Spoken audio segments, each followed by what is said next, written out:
think the guests, it's kind of a trying night, so it should mean a lot to you guys if they went through the weather like this to get over here. Chloe, you look beautiful. Paul, you're lucky, man. This isn't about just your celebration tonight, too, though. We also have a couple other celebrations tonight. It's Sherry Hoyce's anniversary of her 39th birthday today. And then I heard a rumor that on this date 35 years ago, Ivor and Becky Berge were married in this church. Is that right? 2 days off. Oh, 2 days off. So it's almost their anniversary.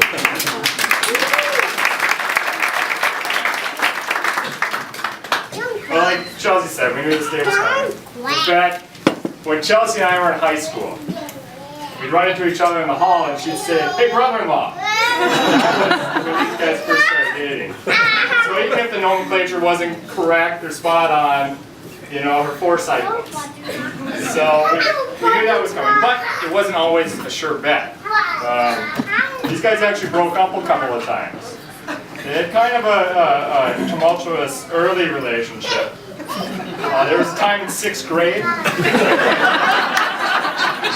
They haven't been married forever, but in 6th grade,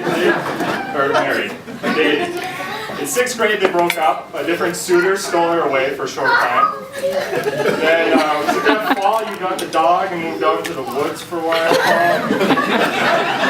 So it was a dark period in his life. When she came, found him, cleaned him up again. They started dating shortly after. And then in 9th grade, they had another episode. This was a little more serious.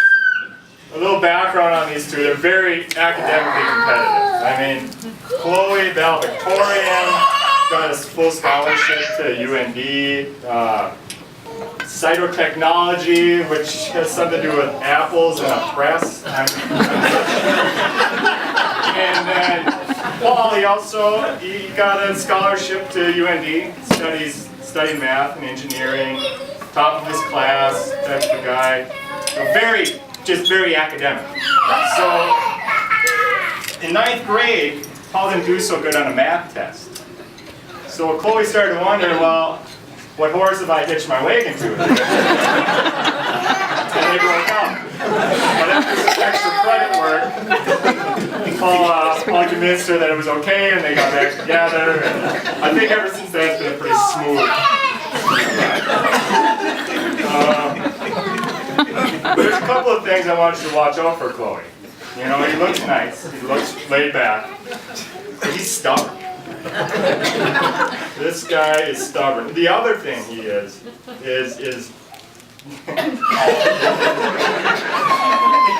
he's not a risk taker. He's not a risk taker. It takes Paul a long time to make a decision. You know, when he makes the right decision, but it takes him a while to make a decision. You know, whether it's college or marriage or buying food, changing his underwear, it takes time. It takes a long time for him to do that. So if you ever see him trying to do a risky behavior or make a hasty decision, just stop him. Because the last time he did that was in front of Matthew and I. And Paul hit a bike jump and broke his wrist. So stop him. Don't let him do that.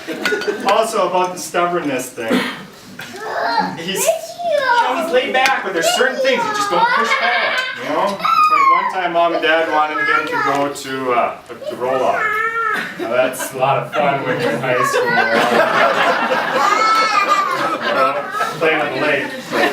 Paul didn't want to go, needless to say. But the only way that we could get him to go was if I beat him at a wrestling match. Then he said he'd go. So after a bloody nose and a broken couch, he still ended up going, but he went.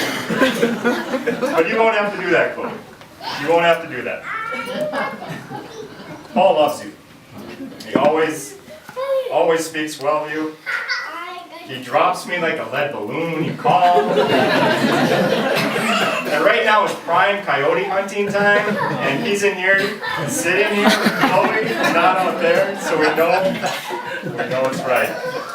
So in conclusion, I just want to leave you guys with a little bit of advice that I think has helped us quite a bit. through ours. It's a quote. It goes, to keep your marriage brimming with love in your wedding cup, whenever you're wrong, admit it. Whenever you're right, shut up. So here's to a lifetime of love and happiness. Cheers, guys.